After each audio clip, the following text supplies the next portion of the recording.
Isang mapagpalang araw po sa ating lahat, mga kapatid. Sa video ito ay ating pag-uusapan ay ang tungkol sa bato negra o sa iba ito ay tinatawag na diamante negra. Ano kayang kapangyarihang taglay nito sa taong nagtatangan nito? Yan ang ating aalamin sa video ito.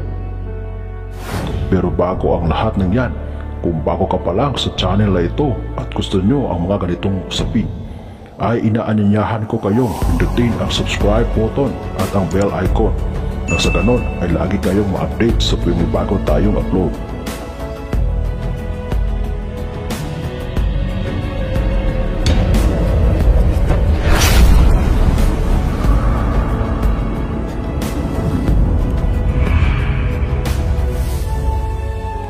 Ang diamante negra o bato negra ay isang uri ng bato na kumikinang na parang ginto. Kadalasan ito ay ginagamit bilang pangproteksyon sa kulam, barang o mga gawa ng itim na mahika o gawang demonyo.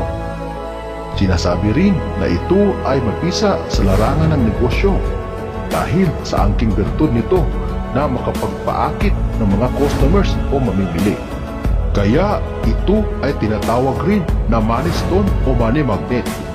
Pero kadalasan ito ay ginagamit bilang pangproteksyon sa sarili, lalo na yung may mga tangka sa buhay.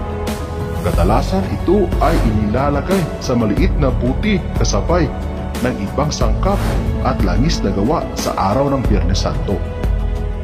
Sa mga nais po magkaroon nito ay maghanap lang po kayo sa mga online seller na legit. Laging pagkatandaan na ang mga agimat, mutya, anting-anting ay pawang mga gabay lamang.